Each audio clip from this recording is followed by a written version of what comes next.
नमस्कार। भूगोल की मिक्स प्रश्नों की सीरीज में आपका स्वागत है।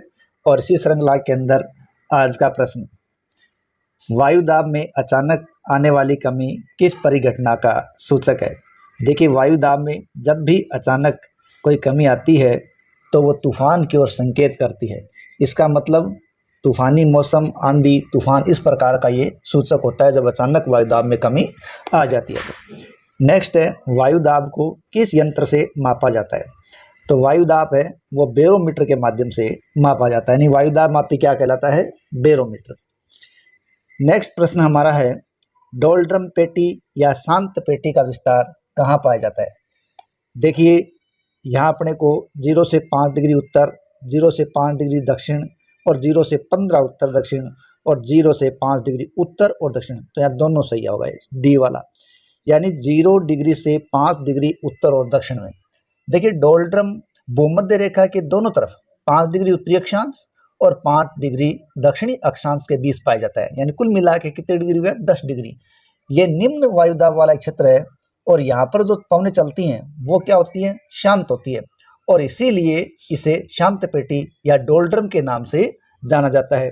इसका अगर उत्तर ऐसा हो कि भूमध्य रेखा के दोनों ओर 10 डिग्री अक्षांश, तो भी वो सही होता। तो ये भी हो सकता है कि भूमध्य रेखा के दोनों ओर का 10 डिग्री अक्षांश या 0 डिग्री से 5 डिग्री उत्तरी अक्षांश और 0 डिग्री से 5 डिग्री दक्षिणी अक्षांश का ये 10 डिग्री का जो अक्षांश है वो डोल्ड्रम पेटी के नाम से जाना जाता है। ठीक है। नेक्स्ट हमारा प्रश्न है, देखिए, चीखता साठा पवनें कहाँ प्रचलित होती है।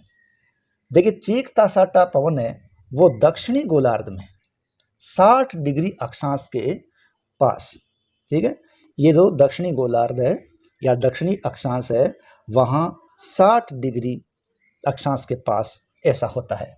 ध्यान रखें, ये दक्षिणी गोलार्ध है, ना कि उत्तरी गोलार्ध। देखो, इससे संबंधित कुछ बातें अपने को ध्यान रहनी चाहिए कि जो उत्तरी अक्षांश है और दक्षिणी अक्षांश है, तो दोनों गोलार्धों में उपोष्ण उच्च वायुदाब की जो पेटी है या उपोष्ण उच्च वायुदाब कटिबंध है जो कि 30 डिग्री से 35 डिग्री है, वहाँ उपोष्ण उच्च वायुदाब कटिबंध से उपध्रुवीय निम्न वायुदाब कटिबंध जो कि 60 से 65 डिग्री होता है के मध्य चलने वाली पवनें हैं वो स्थायी पवनें हैं और इनकी पश्चिमी दिशा होती है। इसी कारण ये पवनें पछुआ पवनें या वेस्टर्लीज के नाम से जानी जाती है। और पृथ्वी के दोनों गोलार्धों में उपोष्ण उच्च वायुदाब कटिबंधों से उपध्रुव निम्न वायुदाब कटिबंध की ओर बहने वाली स्थायी हवाओं को इनकी पश्चिमी दिशा के कारण पछुआ पवन कहा गया है। अब उत्तरी गोलार्ध में ये दक्षिणी पश्चिम से चलती है और उत्तर पूर्व की ओर जाती है। वहीं जब दक्षिणी गोलार्ध की बात करें तो ये दक्षिण पश्चिम से तो चलती हैं और दक्षिणी पूर्व की ओर, उत्तर पश्चिम से चलती हैं और दक्षिण पूर्व की ओर बहती हैं। पछुआ हवाओं का जो सर्वश्रेष्ठ विकास होता है वो 40 डिग्री से 65 डिग्री दक्षिणी अक्षांश के बीच पाया जाता है, क्योंकि यहाँ जल राशि का विशाल विस्तार है जिसके कारण पवनों की गति अपेक्षाकृत तेज तथा दिशा निश्चित होती है। दक्षिणी गोलार्ध में इनकी प्रचंडता के कारण जो 40 डिग्री से 50 डिग्री दक्षिणी अक्षांश के बीच का क्षेत्र है उसे क्या कहा जाता है, उसे गरजता चालीसा कहा जाता है। जबकि 50 डिग्री दक्षिणी अक्षांश के समीपवर्ती इलाकों में प्रचंड पचासा और 60 डिग्री दक्षिणी अक्षांश के पास चीखता साठा कहा जाता है। उत्तरी गोलार्ध में असमान उच्च वायुदाब, विशाल स्थल खंड तथा वायुदाब के परिवर्तनशील मौसमी प्रारूप के कारण इन पवनों का सामान्य पश्चिमी दिशा में प्रवाह अस्पष्ट हो जाता है।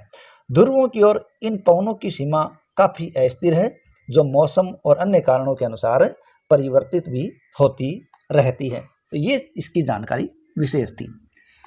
नेक्स्ट है, आल्प्स पर्वत के उत्तरी भाग में बहने वाली उष्ण स्थानीय हवा क्या कहलाती है।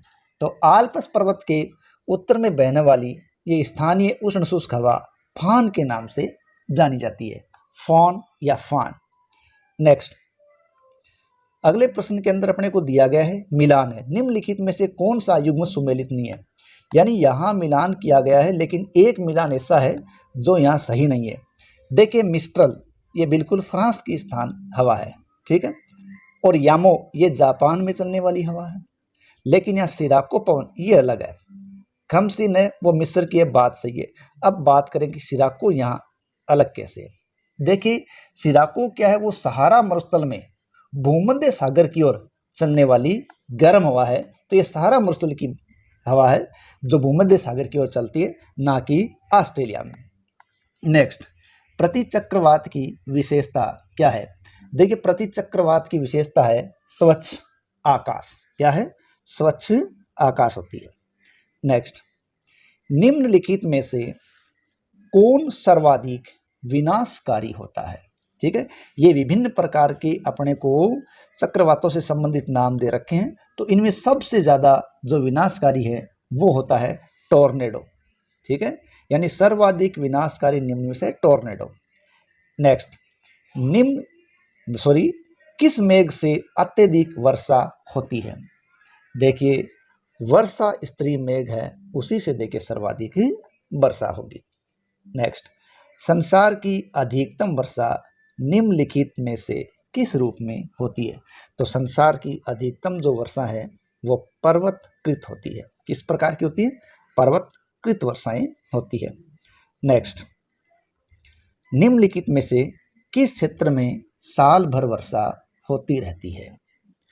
तो ऐसा क्षेत्र है भूमध्य रेखीय क्षेत्र। कौन सा है, भूमध्य रेखीय क्षेत्र, जहां साल भर वर्षा होती रहती है। देखिए भूमध्य रेखा है, उसे विषुवत रेखा के नाम से भी जाना जाता है और इस रेखा को पृथ्वी के बीचों बीच माना गया है। ठीक है, और इसी रेखा पर सर्वाधिक सूर्य की किरणें सीधी पड़ती हैं और यहाँ साल भर बरसात होती रहती है। तो इसी के साथ आज का अपना ये टॉपिक समाप्त होता है। धन्यवाद।